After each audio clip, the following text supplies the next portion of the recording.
Assalamualaikum warahmatullahi wabarakatuh. Bismillahirrahmanirrahim. Kembali lagi di Teras Inspirasi di channel Manajemen SSHJL.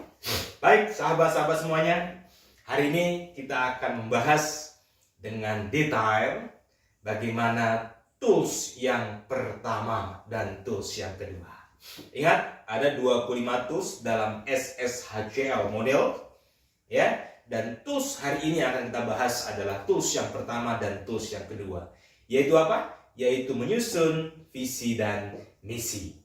Dimana kita ketahui visi dan misi ini adalah 1 dan 2 tools dari 6 tools, ya, plus 2, ya, 6 tools plus 2, yaitu 8 tools daripada komponen yang namanya faktor strategi. Teman-teman semuanya, yang pertama kita bicara visi. Kalau bicara definisinya, teman-teman semua, visi itu ada 3 definisi. Yang pertama adalah visi itu adalah pernyataan gambaran atau tujuan besar, cita-cita dari sebuah perusahaan, ya, di masa yang akan datang yang jauh ke depan pada kurun waktu tertentu. Biasanya visi itu kurun waktunya adalah 5 tahun atau lebih. Jadi teman-teman semuanya, itulah definisi visi yang pertama.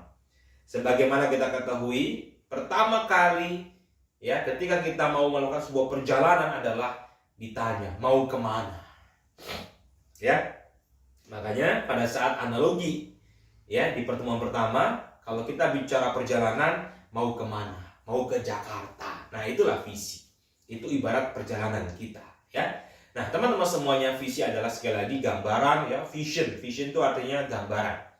Tujuan besar tentang masa depan, cita-cita besar yang ingin dicapai, gitu ya, yang ingin kita alami di masa yang akan datang jauh ke depan.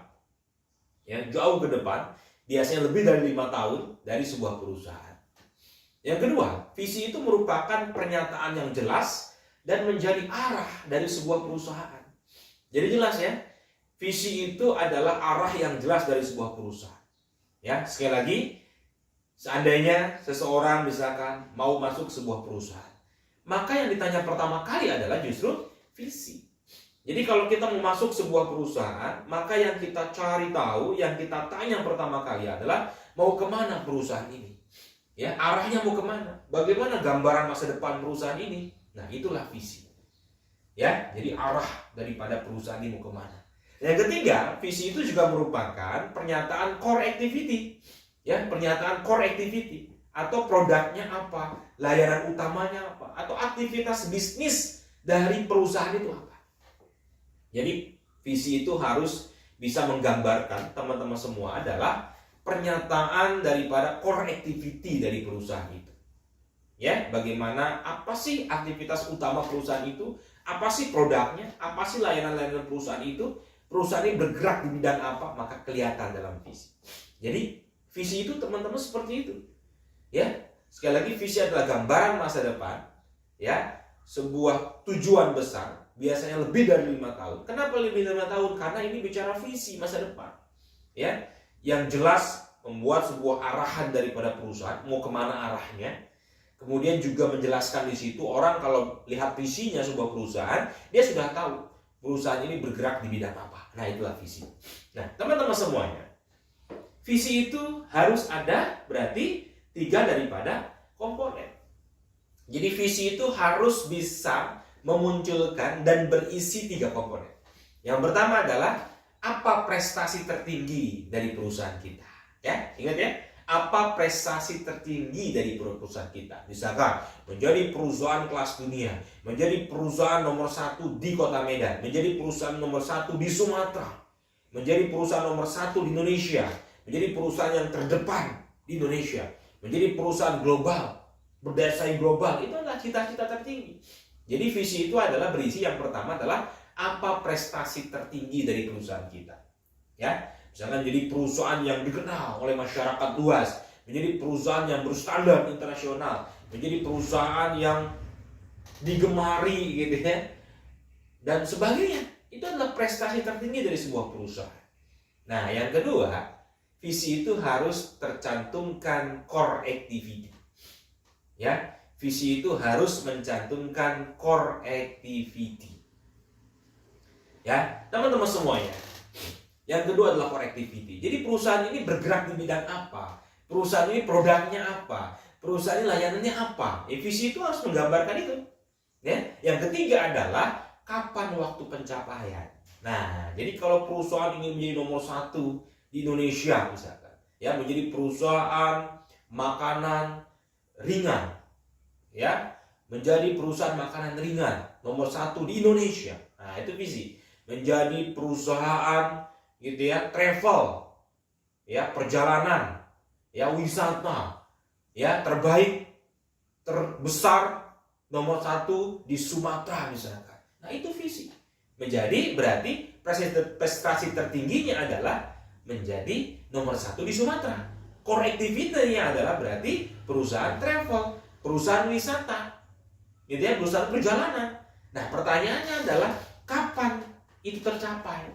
Kapan menjadi perusahaan travel, wisata, perjalanan nomor 1 Sumatera tercapai? Maka harus ada waktu pencapaian. Namun demikian, sahabat-sahabat semuanya, mengenai waktu pencapaian ini tidak semua perusahaan mencantumkan, tetapi harus ada.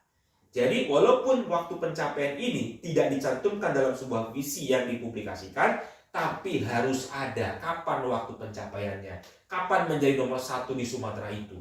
Nah, teman-teman semuanya, visi itu adalah seperti ini. Harus terdiri dari 3 hal tadi. Sekali lagi apa? Prestasi tertinggi dari perusahaan ini apa? Mau kemana ke depan? Mau menjadi apa ke depan? Ya, gambaran masa depannya seperti apa? Lalu kemudian core activity perusahaan apa? Mau jadi perusahaan apa ke depan? Ya, walaupun hari ini misalkan perusahaan itu hanya melayani misalkan travel wisata, tapi mungkin ke depan perusahaan ini juga akan melayani travel dan wisata, tapi ibadah perjalanan, ya, perjalanan ibadah, umroh dan sebagainya. Sehingga yang disebut dengan core activity itu bukan core activity sekarang, tapi core activity yang akan menjadi di masa depan. Ya, sehingga menjadi sebuah arah perusahaan ini akan jadi perusahaan apa. Ya, tidak hanya core activity yang sekarang dilakukan, tapi di masa yang akan datang perusahaan ini akan menjadi perusahaan apa.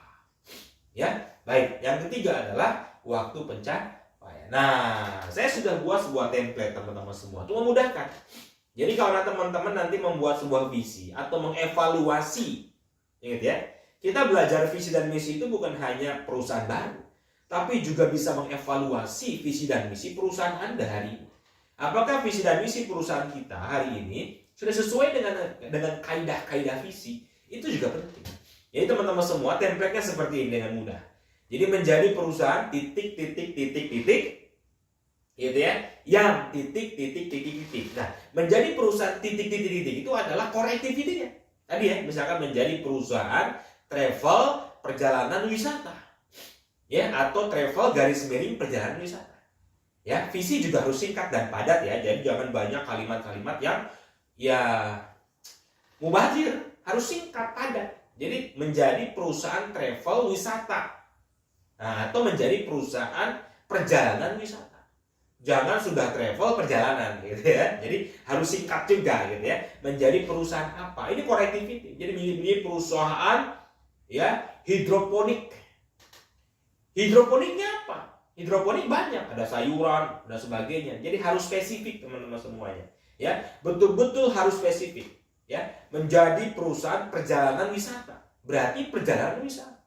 Tapi kalau ke depan ternyata perusahaan kita akan menjadi perusahaan perjalanan wisata, perjalanan haji, perjalanan umroh dan sebagainya, ya sudah, berarti menjadi perusahaan travel. Berarti nanti ke depan bisa umroh, bisa wisata dan sebagainya. Tapi kalau kita fokus misalkan di masa depan bahwa kita ingin jadi perusahaan travel wisata saja, ya sudah, travel wisata.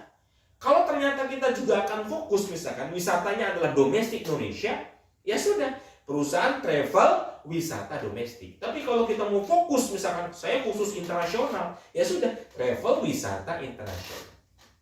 Menjadi perusahaan makanan ringan. Makanan ringan banyak, gitu ya. Mau apa makanannya? Ya, misalkan menjadi perusahaan makanan ringan khas tradisional. Oh, berarti khas tradisional. menjadi perusahaan makanan ringan, keripik misalkan, ya berarti keripik. Nah silakan. Jadi produk itu pun harus sangat spesifik, harus jelas. Nah menjadi perusahaan titik-titik-titik yang titik-titik-titik. Nah yang itu apa? Apakah yang nomor satu, apakah yang populer, yang bisa diterima masyarakat luas, gitu ya, yang tersebar, yang terbesar, yang berkualitas, ya silakan. Itu adalah prestasi-prestasi tertinggi Anda, ya. Jadi menjadi perusahaan titik-titik-titik itu core activity perusahaan, yang titik-titik-titik itu adalah prestasi tertinggi dari sebuah perusahaan, terbesar misalkan, tertinggi, ya, terlengkap, terbaik. Nomor satu di mana? Ya, jadi harus jelas di mananya. Apakah lingkup kota Medan misalkan? Apakah lingkup provinsi di Sumatera Utara, di Jakarta, DKI Jakarta, di Jawa Barat, di Kalimantan Utara misalkan? Atau lingkup pulau misalkan di Sumatera, di Kalimantan, di Jawa, atau lingkup domestik di Indonesia, atau di negara-negara lain misalkan di Indonesia, Malaysia, Singapura. Nggak apa-apa. Kita bisa sebutkan di Indonesia, Malaysia, Singapura. Karena mungkin pasar kita ke depan akan menguasai Malaysia, Singapura, Indonesia. Tapi kalau misalnya Asia Pasifik, berarti Asia Pasifik. Asia Tenggara, Asia Timur, ya, atau mungkin dunia. Kalau memang betul-betul Anda ingin betul-betul jadi perusahaan yang kelas dunia. Nah, pada tahun titik-titik-titik, visi itu, core activity itu, prestasi itu akan diraih tahun berapa? Ya. Jadi ini template untuk membantu kita untuk apakah kaidah visi kita itu benar atau tidak. Atau yang perusahaan yang belum punya visi, silahkan membuat visi dengan template seperti ini. Mudah kan? Ya. Jadi nanti Anda akan bisa betul-betul menjelaskan apa core activity-nya, apa prestasi tertingginya, dan sebagainya. Jadi ingat, tahun kapan itu kadang-kadang tidak dicantumkan dalam publikasi karena mungkin rahasia perusahaan. Tapi kalau ditanya karyawannya, pimpinannya pasti tahu kapan akan tercapai. Ya, karena mungkin tidak dipublikasikan saja. Jadi teman-teman semuanya, itu adalah visi. Ya, itu adalah visi teman-teman semuanya. Jadi visi, sekali lagi vision, gambaran masa depan, arah perusahaan, ya, yang menjelaskan tentang bagaimana ke depan perusahaan, arahnya seperti apa, akan menjadi apa, prestasi tertingginya apa, di bidang apa, di perusahaannya layanannya apa, produknya apa, dan kapan tercapainya. Nah, sahabat-sahabat semuanya, tools yang pertama adalah visi. Jadi melihat visi itu jangan sembarangan. Visi itu penting. Ya, visi itu bukan hanya sekedar untuk ditempel. Visi itu bukan hiasan saja. Tapi visi adalah hal pertama yang harus dibangun dalam perusahaan kita. Sama seperti kehidupan kita. Yang pertama dibangun adalah visi hidup kita. Ya, ingat ya, sahabat-sahabat semuanya, jangan sepelekan soal visi, karena tidak ada perusahaan besar dunia satupun yang tidak punya visi yang jelas. Semua perusahaan besar pasti punya visi yang jelas. Perusahaan dari kecil yang kemudian membesar itu karena punya visi yang jelas. Jadi visi itu harus dilihat, dibaca, dipahami, disampaikan terus-menerus. Benar, visi itu harus ditempel di setiap ruangan kalau bisa. Pada saat briefing karyawan, kita harus sampaikan terus visi kita, sehingga karyawan itu paham. Pertama kali karyawan masuk perusahaan, yang di training apa? Visinya. Apa visi perusahaan? Jadi itulah visi teman-teman semuanya. Lalu tools yang kedua apa? Tools yang kedua adalah misi. Ya, tools yang kedua adalah misi. Misi itu apa? Misi itu adalah turunan daripada visi. Makanya definisinya adalah misi adalah penjabaran dari sebuah visi perusahaan atau instansi atau organisasi manapun. Ingat ya, misi adalah penjabaran, ya, atau misi juga adalah cara untuk mencapai visi. Makanya tadi saya contohkan minggu lalu ya, bahwa yang sebelumnya visi itu kan mau kemana? Mau ke Jakarta. Misi itu apa? Lewat mana? Lewat darat, lewat laut, lewat udara. Lewat darat bisa banyak cara. Nah, itu adalah misi. Jadi misi adalah penjabaran dari visi, yang misi juga adalah cara mencapai visi. Jadi cara-cara strategis. Kita belum bicara teknis dalam sebuah misi, tapi misi adalah cara-cara strategis untuk mencapai visi. Teman-teman semuanya, ya, ada beberapa kaidah daripada membuat sebuah misi. Kaidah yang pertama adalah tidak bertentangan. Jadi pastikan misi-misi itu tidak boleh bertentangan dengan visi. Harus sejalan dengan visinya. Visinya kemana, misinya pun harus bisa mencapai ke sana. Jangan visinya ke Jakarta, misinya ke Eropa. Nggak boleh. Ya. Jadi harus sejalan teman-teman semuanya. Jadi kalau visinya adalah menjadi perusahaan produk bla bla bla bla, maka misi-misinya harus sejalan. Jangan produknya, misinya beda. Gitu ya. Kemudian visinya adalah menjadi perusahaan terbesar misalkan di Indonesia. Misinya harus sejalan. Misi itu harus sejalan. Berarti kan kalau bikin jaringan, bikin network, bikin market pasar, berarti harus Indonesia, harus sejalan. Kaidah yang kedua, teman-teman semua, tadi misi juga harus jelas. Jadi misi harus bisa menjelaskan rumusan-rumusan yang jelas, singkat, terarah, dan dapat dimengerti. Dapat dimengerti oleh siapa? Khususnya utamanya oleh para internal perusahaan. Dari pemilik, staf, karyawan, semua harus paham misi-misinya. Jangan sampai bikin misi yang tak paham oleh orang. Dan misi juga harus dipahami oleh stakeholder yang lain di luar, teman-teman semua. Kaidah yang ketiga adalah mudah. Jadi rumusan misi itu harus mudah dan dapat dipergunakan untuk merumuskan tujuan dan program-program organisasi. Ingat, nantinya tools yang ketiga dan keempat apa? Yang ketiga setelah misi adalah membangun goals atau target-target perusahaan. Dan ujung-ujungnya dalam strategi itu adalah perusahaan harus punya inovasi, harus punya inisiatif, harus punya program kerja. Nah, pastikan misi-misi itu bisa diturunkan ya. Mudah dirumuskan kembali menjadi target-target yang lebih spesifik. Target-target tahunan, target 2 tahun, target 3 tahun, sampai target jangka panjang. Jadi misi harus bisa mudah diimplementasikan dalam membuat target-target jangka pendek, jangka menengah, jangka panjang, plus nantinya akan jadi program-program. Harus mudah. Kaidah yang keempat adalah terukur. Jadi misi juga harus terukur. Kenapa demikian? Karena misi nantinya akan diturunkan menjadi target-target dan harus bisa diukur. Ada ukurannya. Karena misi sekali lagi akan merumuskan nantinya implementasinya dalam target-target dan program-program perusahaan. Maka harus bisa diukur. Kaidah yang kelima. Kaidah yang kelima apa? Yaitu pelayanan. Misi juga harus menggambarkan, sekali lagi, tidak hanya visi menggambarkan produk, tapi misi lebih mendetailkan layanan-layanan perusahaan itu apa. Jadi misi harus menjelaskan layanan-layanan lebih jelas lagi saja. Jadi kalau di visi mungkin hanya garis besarnya saja, misalkan menjadi perusahaan travel. Nah, di misi lah dicantumkan di situ. Menjadi mengembangkan gitu ya, usaha travel umroh, mengembangkan usaha travel wisata dan sebagainya. Dia harus jelaskan dalam misi sehingga jelaslah pelayanan-pelayanan yang akan dilakukan ke depan. Dan yang keenam adalah tindakan. Rumusan misi itu selalu dalam bentuk kalimat yang menunjukkan tindakan. Mengembangkan, ya, memperluas, membentuk, ya, menjadikan. Jadi kalau misi itu kalimat awalnya harus tindakan, melakukan sesuatu. Ya, bukan kalimat yang menunjukkan keadaan. Ya, seperti visi. Kalau visi itu menunjukkan keadaan, ya, menjadi perusahaan bla bla bla bla. Tapi kalau misi itu tindakan-tindakan, misalkan membuat, membangun, mengimplementasikan, ya, menyusun, mengembangkan jaringan dan sebagainya. Jadi itu adalah kaidah-kaidah dalam misi. Nah, sahabat-sahabat semuanya, sekali lagi untuk memudahkan sahabat-sahabat semuanya, saya sudah berikan sebuah format.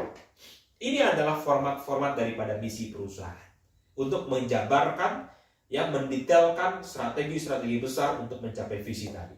Nah, sahabat semuanya, biasanya misi itu tidak kurang dari apa? 1, people.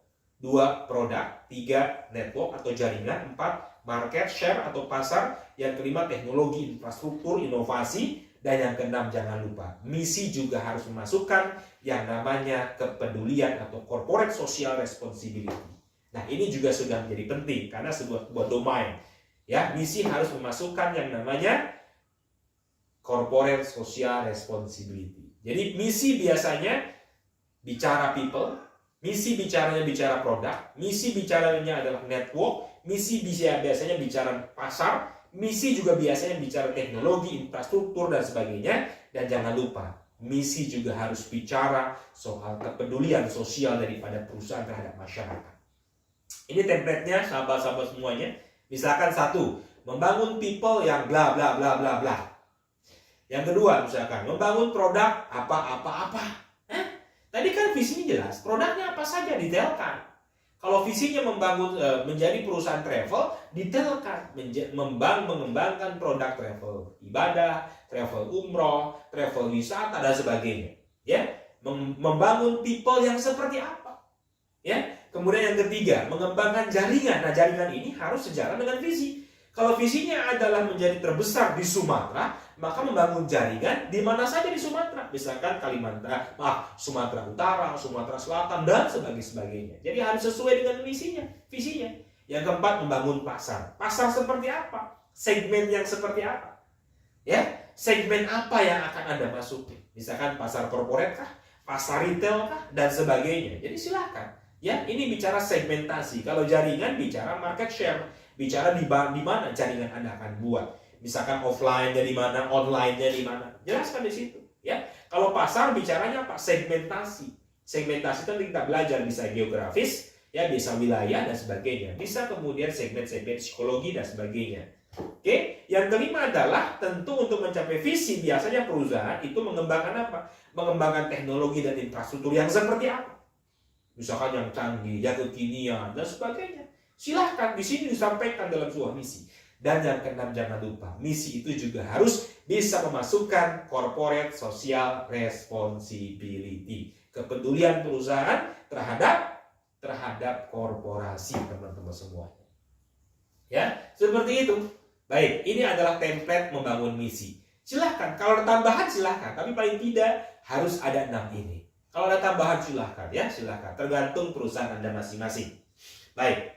Sekarang, supaya lebih jelas sahabat semuanya, mari kita lihat contoh-contoh visi dan misi perusahaan-perusahaan yang sudah ada. Baik perusahaan UMKM yang menjadi besar, ataupun perusahaan-perusahaan yang sudah besar, teman-teman semuanya. Lihat, pertama, ini adalah sebuah UMKM. Ya, sebuah UMKM dan sekarang sudah besar, teman-teman semua. Lihat visinya. Menjadikan tenun ulos Batak dicintai masyarakat Indonesia. Dikenal di tingkat internasional. Lihat, apa prestasi tertinggi dari perusahaan ini? Jelas, dicintai masyarakat Indonesia dan dikenal di tingkat internasional. Itulah prestasi tertinggi dari perusahaan ini. Apa core activity-nya? Jelas, tenunan ulos. Ya, kapan waktu tercapainya? Tidak dicantumkan. Tapi kalau ditanya pemiliknya, ditanya karyawannya, pasti tahu kapan tercapai. Misinya apa? 1. Meningkatkan mutu dan corak tenun dengan menggunakan bahan baku berkualitas, bicara produk, teman-teman semuanya.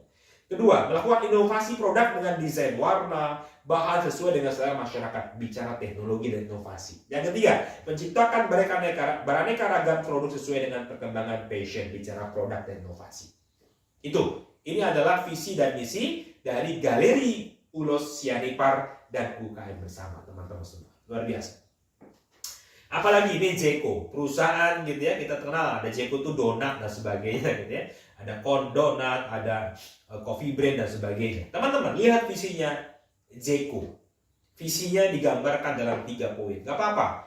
Ya, singkat bagus, tapi kalau mau di poin-poin juga boleh seperti Jeko ini. Kita lihat, membentuk Jeko Donuts and Coffee sebagai international premium donuts and coffee brand terkemuka. 2. Menjadi trend-setting lifestyle dalam donat and coffee brand. Yang ketiga, menjadi perusahaan yang tepat bagi orang-orang yang tepat dalam meraih cita-cita mereka. Luar biasa. Dia juga menunjukkan di sini value, menjadi perusahaan yang tepat bagi orang-orang yang tepat dalam meraih cita-cita mereka. Tapi kita lihat, apa core activity-nya? Jelas, donat and coffee. Apa cita-cita atau prestasi tertingginya akan diraih? Internasional brand, menjadi trend setting lifestyle. Luar biasa. Itu prestasi tertingginya, sahabat-sahabat semua. Apa misi-misinya? Menyediakan kualitas premium donat and kopi. Bicara produk, teman-teman semuanya. Produk yang seperti apa? Mendorong karyawan dalam meraih cita-cita. Bicara people, teman-teman. Menempatkan pelanggan sebagai prioritas. Wah, ini juga lain-lain ya. Berkomitmen memberikan pelayanan terbaik dengan sungguh-sungguh. Produk, teman-teman, layanan. Menyediakan tempat yang sempurna untuk bersantai, jaringan, teman-teman semuanya. Memperlakukan setiap orang dengan hormat dan martabat. Ini juga bicara layanan, value, teman-teman semuanya. Ya, baik, kita lihat lagi perusahaan yang lain. Nih, perusahaan Garuda Indonesia. Garuda Indonesia, kebanggaan maskapai Indonesia. Apa visinya? Lihat, menjadi perusahaan penerbangan yang andal dengan menawarkan layanan yang berkualitas kepada masyarakat dunia menggunakan keramahan Indonesia. Apa core activity Garuda Indonesia? Jelas, penerbangan. Penerbangan, teman-teman semua. Itu visi daripada Garuda Indonesia. Penerbangan itu bisa orang, bisa barang, bisa kargo. Makanya Garuda juga tidak hanya penerbangan manusia, tapi penerbangan kargo. Apa prestasi tertingginya? Yang andal, ya, untuk masyarakat dunia. Berarti Garuda ini ingin melayani masyarakat dunia. Ya, itu prestasi tertingginya. Ya, kalau ditanya kapan tercapai, pasti tahu tuh orang Garuda, gitu ya. Misinya bagaimana? Sebagai perusahaan penerbangan pembawa bendera bangsa Indonesia yang mempromosikan Indonesia kepada dunia guna menunjang pembangunan ekonomi nasional dengan memberikan pelayanan yang profesional. Jadi misi tidak harus kemudian dijabarkan poin per poin, tapi bisa jadi dikalimatkan dengan singkat, padat, tapi kemudian betul-betul bisa menjabarkan misi-misi dia. Coba, perusahaan penerbangan pembawa bendera bangsa Indonesia harus jadi kebanggaan Indonesia. Ya, culture-nya tadi keramahan Indonesia, mempromosikan Indonesia kepada dunia. Itu juga misinya Garuda Indonesia. Menunjang pembangunan ekonomi nasional, ini corporate social responsibility-nya. Dengan memberikan pelayanan yang profesional, ini bicara produk yang bagaimana, inovasi dan sebagainya. Teman-teman semua, itu adalah Garuda Indonesia. Kita lihat sekarang, ya, dari contoh sebuah perusahaan logistik terbesar Indonesia, namanya JNE.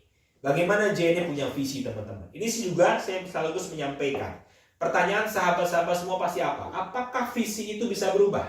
Jawabannya bisa. Seberapa lama visi itu bisa berubah? Tergantung kondisi situasi, sahabat semuanya. Ya, tadi saya katakan di definisi visi, biasanya visi itu minimal 5 tahun ke depan. Tapi apakah bisa berubah sebelum 5 tahun?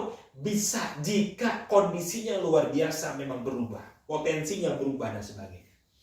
Teman-teman semuanya, sekali lagi, visi dan misi itu luar biasa. Banyak perusahaan-perusahaan yang harus menyewa konsultan untuk membuat visi dan misi.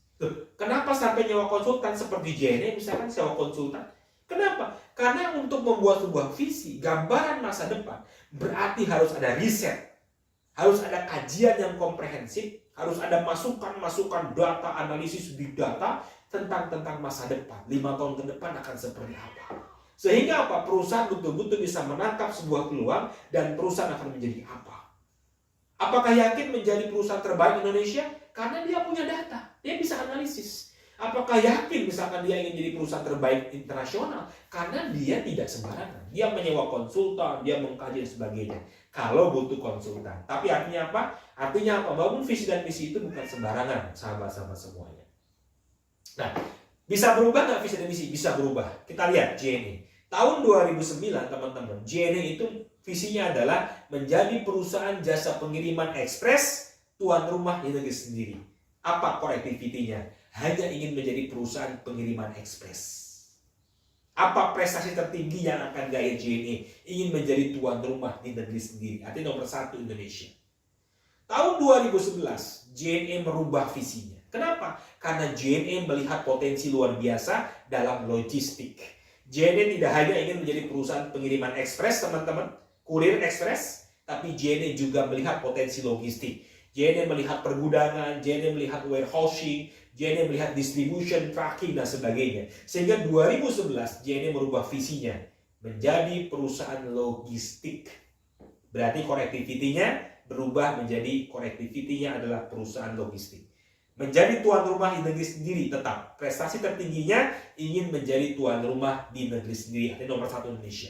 Tapi core activity-nya berubah lebih besar lagi, tidak hanya ekspres kurir, tapi logistik. 2012, tidak lebih dari 2 tahun. Dalam setahun JNE merubah visinya, sahabat-sahabat semua. Kenapa merubah visinya? Pada saat itu JNE mungkin melihat potensi. Ternyata bukan hanya logistik potensi besarnya. Ternyata ada yang lebih besar lagi, yaitu apa? Rantai pasok. Ternyata yang lebih besar lagi apa? Supply chain. Dia melihat JNE itu potensi-potensi Dari mulai bahan baku, supplier, procurement, production, sampai warehouse dan distribusi customer. JNE melihat itu teman-teman semua. Pada saat itu JNE juga melihat bagaimana bisnis e-commerce. Akhirnya JNE merubah core activity-nya. Yaitu apa? Menjadi perusahaan rantai pasok. Dari perusahaan pengiriman ekspres 2009 menjadi perusahaan logistik 2011, tidak nyampe 2 tahun, setahun berubah visinya menjadi perusahaan rantai pasok atau supply chain. Dan bagaimana prestasi tertinggi yang ingin diraih JNE?